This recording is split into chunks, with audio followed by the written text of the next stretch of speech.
don't you naturally show special attention to that person? You may have a family members, you may have children, husband. Now, you go to work, you're nice with everybody, but you're going to give special extra attention to your own family. That's natural. Why shouldn't Krishna be the same? Krishna is a person. He's equal to everyone. He's ready to reciprocate with everyone. But again, he doesn't interfere with your independence. And if you don't want to love Krishna, Krishna says, okay, you don't have to love me. Why shouldn't Krishna then spend more time and attention with those who actually love him? He's a person. Now he continues. Even if you commit the most abominable action, if you are engaged in devotional service, you are to be considered saintly because you are properly situated in your determination. Now we should not misunderstand what Krishna is saying here. It's not because I am a devotee of Krishna that now I am free to do anything and everything. That's not what Krishna is saying. Krishna is saying here that you may be a beginner worshiping him, becoming his devotee, and by accident or because of bad habit, bad conditioning, or because of bad association in terms of circumstance, you may violate Krishna's rules and regulations. You may, as he said here, commit the most abominable action. But Krishna is so kind and loving with his devotees, he doesn't reject them or abandon them. And Krishna will excuse his devotee. And he says, why? Because such a person is properly situated. Meaning, the devotee understands that the goal of life is to love and serve Krishna. And the devotee is acting in that way. But because of being situated in the material world, there may be so many circumstances and we're not there yet at the perfectional stage. Krishna understands this. So we may slip, we may fall down, we may commit a great sin. So Krishna will excuse 1 time, 2 times, 3 times. But if something becomes a habit, if something becomes deliberate, if something becomes intentionally abominable or sinful, then Krishna cannot excuse. And Krishna will administer some punishment to rectify the devotee. And when the devotee comes to the right frame of mind, then the devotee becomes determined and strictly follows. So we should not misunderstand that the devotee now has a credit card or a blank check and can do whatever he or she wants. No, Krishna does not excuse that. Indeed, there are the 10 offenses in the matter of chanting. So the worst offense is to commit sinful activities on the strength of chanting Krishna's holy name. So Krishna's holy name can deliver one from all sinful reactions. But if one is intentionally, purposely committing sins, thinking, oh, I will just chant Krishna's name and I'm delivered, such a person will never be delivered. Such a person is beyond being saved. One has to come to the point, eventually, that one never commits any sinful activity and not think that Krishna will excuse me and I can do whatever I want. No. Krishna continues. Such a devotee quickly becomes righteous and attains lasting peace. O son of Kunti, declare it boldly. My devotee never perishes. So he wants Arjuna to declare, because everyone will accept Arjuna, because Arjuna is such a great devotee and chivalrous person. The honor and prestige and word of Arjuna, no one questions. So he wants Arjuna to declare that Krishna's devotee never perishes. And the classic example is Prahlad, the 5-year-old boy who was tortured by his father simply because he did bhakti, simply because Prahlad practiced what he learned from his spiritual master Narada Muni, who taught him Bhagavad Gita concepts, taught him what is the soul, what is the body, and how to surrender to Krishna. And because Prahlad simply obeyed the instructions of Narada Muni and engaged in Krishna consciousness, his father, the original demon, the original atheist, the original materialistic person, could not tolerate that his son was practicing Krishna consciousness. And ultimately, his father, Hiranyakashipu, tried time after time after time to kill his own 5-year-old son. For what reason? Simply because he was executing Krishna consciousness, Bhakti Yoga. But no matter what the father tried, nothing happened to Prahlad. This is the classic example of what Krishna said here. My devotee never perishes. Prahlad was thrown off the cliff and nothing happened. He was put under the feet of elephant. Nothing happened. He was tortured by other demons who tried to pierce his body with spears. Nothing happened. His own mother was forced to administer poison in Prahlad's food. What did Prahlad do? He offered the food to Krishna and ate it as prasadam. The poison didn't act. So Prahlad is the example that if you are fully surrendered to Krishna with exclusive devotion, Krishna will protect and save you. O son of Pritha, those who take shelter in me, though they be of lower birth, such as women, merchants, and workers, they can attain the supreme destination. The supreme destination is to achieve a position of serving Krishna in his abode. Now notice what he said. You may be of lower birth. It doesn't matter. Your lower birth is because of the impious activities you did in your previous life. But that is not a disqualification. You may be of lower birth, but if you love and serve Krishna in this life, what did Krishna say? You can approach, you can achieve the supreme destination.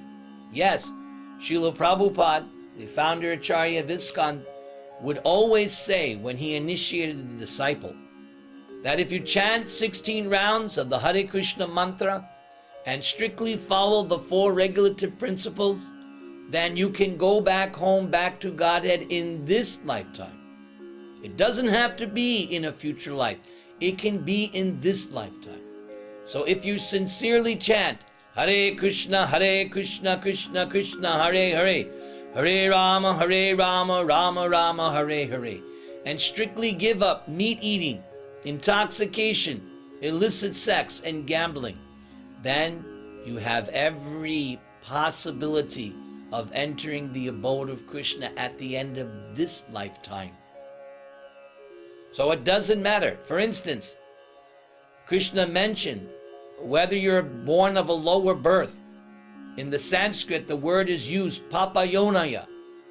Papayonaya means someone who is born in a sinful family. Myself, I am a classic example of this. Not having taken birth in a Hindu family, I was born in a family of Malecha Yavana. This is considered a very sinful birth, papayonaya. Indeed, one time Srila Prabhupada was using me as an example of papayonaya. But he was explaining at that time this very verse of Bhagavad Gita, that yes, although I was born in a very sinful family, because I have accepted Krishna as God, and because I am accepting the principles of Bhagavad Gita, and because I am practicing and living the principles of Bhagavad Gita, yes, I can be delivered and go back home, back to Krishna, back to his abode at the end of this life, if I completely surrender to Krishna by chanting, strictly following these regulative principles, and living, walking, and talking Bhagavad Gita. How much more so this is true of the righteous Brahmins, the devotees. and the saintly kings. So, if the fallen personalities can achieve the perfection, then it should be that much more easier for those who are highly situated. Therefore, having come to this temporary, miserable material world, engage in loving service unto me. So here Krishna once again certifies, this material world is no place for a gentle man or gentle woman. It is a temporary existence because you have to change your body, and it's miserable. Now, some people think that hell is heaven and heaven is hell. Though this material world, according to Krishna, is not a nice place. He says it's miserable. And I believe Krishna because he created it. He ought to know. So I believe Krishna when he says this material world is miserable. And I am now 56 years old, and my experience also in these years also confirms, yes, Krishna, you are right. This material world is certainly miserable. Now the final verse of this chapter, a verse that will be repeated towards the end of Bhagavad Gita in chapter 18. So therefore, it is one of the most, if not the most essential verse of Bhagavad Gita, because it's giving you Krishna's ultimate instruction. Please listen. Engage your mind always in thinking of me. So this is the first thing, thinking of Krishna. Become my devotee. Offer obeisances to me and worship me. Being completely absorbed in me, surely you will come to me. This is Krishna's guarantee. If you do these things, you will achieve Krishna. You will achieve your loving relationship with Krishna. And what is he asking you to do? Just think of him. And how can you think of Krishna? Very easy.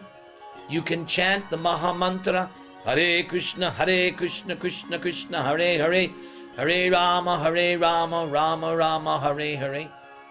So easy to think of Krishna. Anytime, any place, anywhere, you can always chant. Or you can read about Krishna.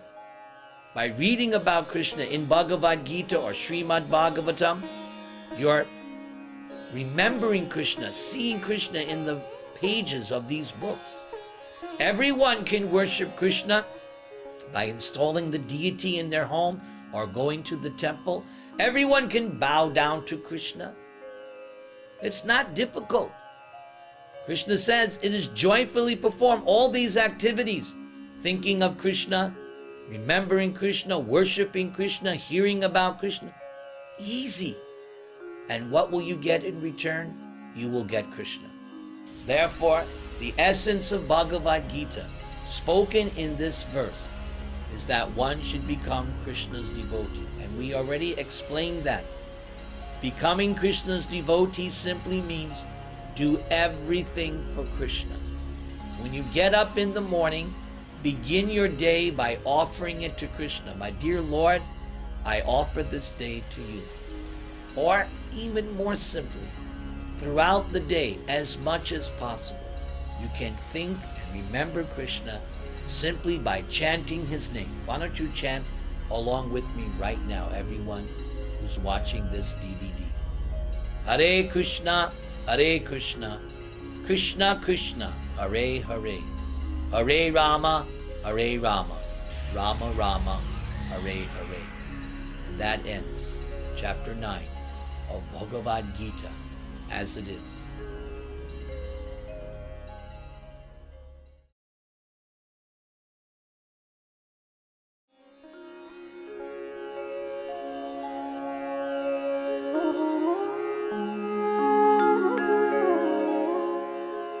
Bhagavad Gita as it is.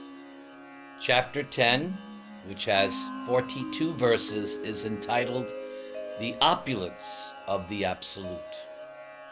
In verses 1 through 7, Krishna will explain knowledge that is better than what he has explained previously.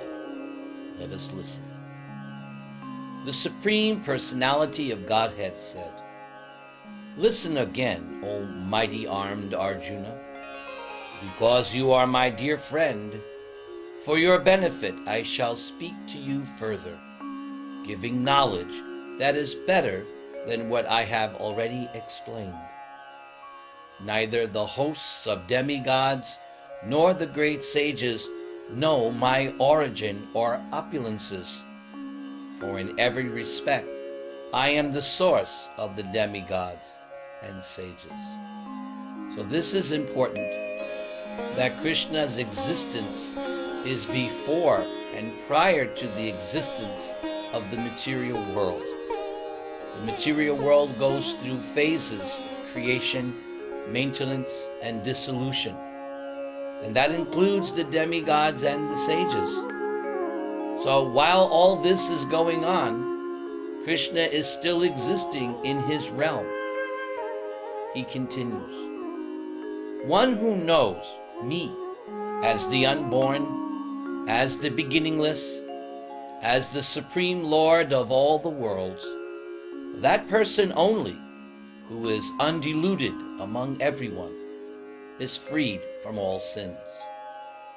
So we have heard this before, that one who knows Krishna as God, that person is the self-realized person, and that is the person who is in real knowledge.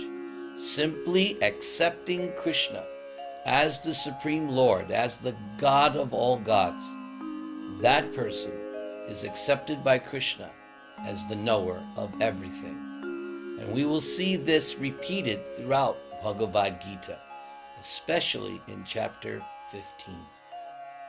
Intelligence, knowledge, freedom from doubt and delusion, forgiveness, truthfulness, control of the senses, control of the mind, happiness and distress, birth, death, fear, fearlessness, nonviolence, equanimity, satisfaction, austerity, charity, fame, and infamy.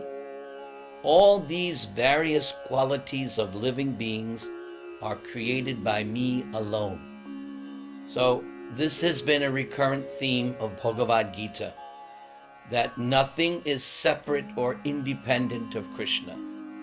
The definition of Krishna as the absolute truth is that everything comes from him, whether it be spiritual or material. He said this in chapter 7. The definition of the absolute truth is that from which everything is coming. That is how we should understand who is Krishna, the source of everything.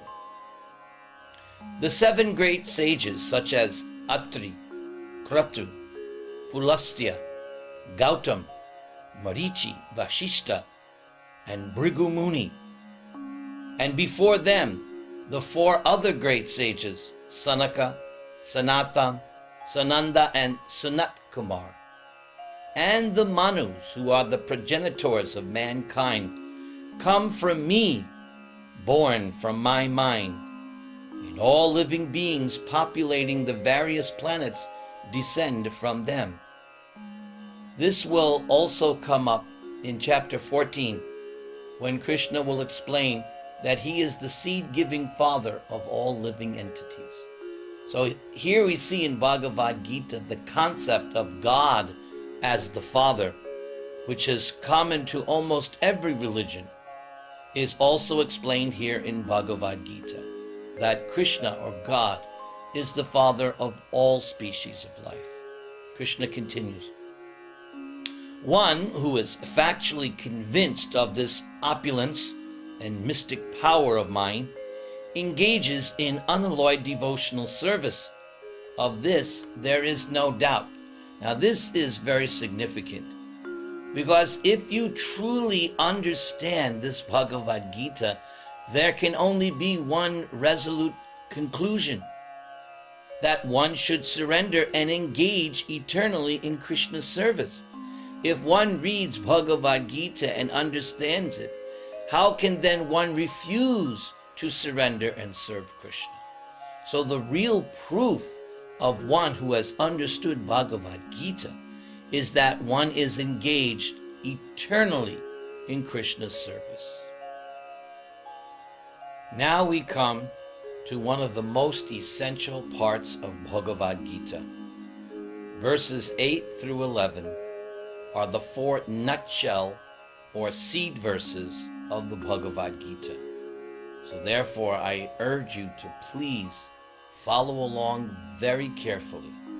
These 4 verses are the foundation of the entire Bhagavad Gita.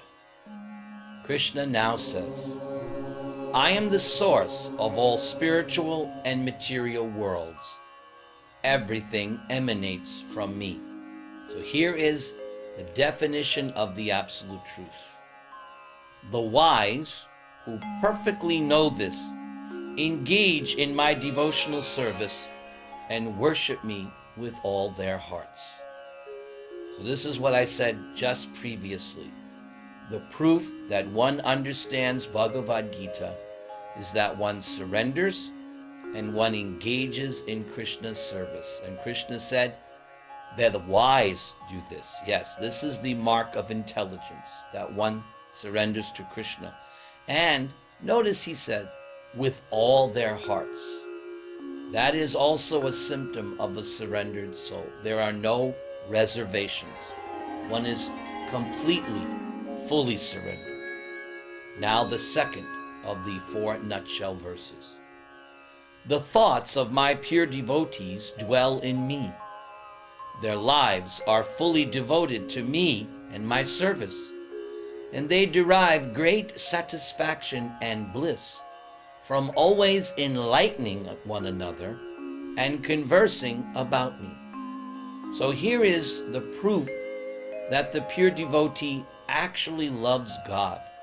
Because when you're in love with someone, you cannot help but talk and think and become fully absorbed in that person. So the pure devotee of Krishna, his whole life or her whole life is completely consumed in thought, word, action, deed. Everything is in relationship to Krishna, but it is based on love. It's not forced. It comes spontaneously out of love. And naturally, when you love someone, you want to tell others about your love. And therefore, the pure devotee of Krishna, at every opportunity, wants to talk and speak about their beloved Lord Sri Krishna. Now the third. To those who are constantly devoted to serving me with love, I give the understanding by which they can come to me. So here we see a further explanation of what Krishna said in chapter 4. At that time, Krishna said that as they surrender unto me, I reward them accordingly. Krishna at any time never interferes with our free will or minute independence. As we approach Krishna, as we surrender, then Krishna reciprocates accordingly. So here we see that as I or you or anyone tries to surrender to Krishna and tries to develop this pure devotion to him, Krishna will give the knowledge, Krishna will give the understanding from within how to come to him sooner and more firmly and more with conviction. And how does Krishna do that? He explains that in the last of the 4 nutshell verses. To show them special mercy, I, dwelling in their hearts, destroy with the shining lamp of knowledge the darkness born of ignorance. So here is how Krishna helps us. He's already in our hearts. That is known as Paramatma, the Super Soul. And we will learn more about Super Soul in chapter 13, that he is the overseer, the permitter, the sanctioner. So Krishna is in our hearts, and when he sees that we have some inclination to come to him, when he sees that we have some interest in coming to him, then Krishna within our hearts, he causes us to remember him. He causes us to forget our material distractions or material desires, and he helps us to remember him, and he gives us the knowledge by which we can return to him once and for all. So these 4 verses of Bhagavad Gita are so important. And the conclusion of Bhagavad Gita is to return to Krishna. And here we see Krishna will help us. As the expression goes, God helps those who help themselves. So if you want to help yourself, if you want to return to Krishna, if you are convinced by hearing this Bhagavad Gita that Krishna is the supreme goal of your life, then simply you need to hear and chant about Krishna as much as possible. So daily we should be hearing and studying Bhagavad Gita, and with every breath, every step we take, we should utter Krishna's holy name. Hare Krishna, Krishna Krishna, Hare Hare, Hare Rama, Rama Rama, Hare Hare.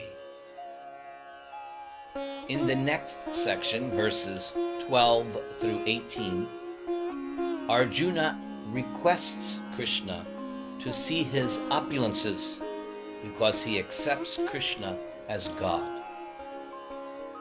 Arjuna said, "You are the Supreme Personality of Godhead, the ultimate abode, the purest, the absolute truth. You are the eternal, transcendental, original person, the unborn, and the greatest." So here is Arjuna's conclusive statements. What more can he say about Krishna? Arjuna has said it all. Krishna is the last word in the absolute truth. Krishna is the God of all other gods. Arjuna continues. All the great sages, such as Narada, Asita, Devala, and Vyas, confirm this truth about you. And now you yourself are declaring it to me. So Arjuna's conclusion, or you could say his realization, he's not alone. He has cited very notable authorities or acharyas, and most significant, Vyas and Narada. These two are such great personalities. Not only is Arjuna fixed on this understanding, but these great personalities whose transcendental feats are beyond compare, they also, like Arjuna, accept Krishna as the absolute truth. O Krishna, I totally accept as truth all that you have told me. Neither the demigods nor the demons, O Lord, can understand your personality. Yes, Krishna can only be understood by surrender and devotion, not by any material acquisition or not by any material advancement or facility. No, Krishna can only be understood by our simple surrender, service, love, and devotion. And this is something that is repeated throughout Bhagavad Gita, and Arjuna is in total agreement. He totally accepts Krishna, and if we are intelligent, we will also follow in the footsteps of Arjuna and also totally accept everything that Krishna is saying. Arjuna continues. Indeed, you alone know yourself by your own internal potency. O Supreme Person, origin of all, Lord of all beings, God of gods, Lord of the universe. So here we see Arjuna is continuing to stress the point of Krishna's ultimate supreme position, his superior position within the entirety of all that be. There is nothing beyond Krishna. There's nothing equal to Krishna. There's nothing but Krishna. Please tell me in detail of your divine opulences by which you pervade all these worlds. O Krishna, O Supreme Mystic, how shall I constantly think of you? And how shall I know you? In what various forms are you to be remembered, O Supreme Personality of Godhead? So here is Arjuna's inquiry. He continues, O Janardhan, again, please describe in detail the mystic power of your opulences.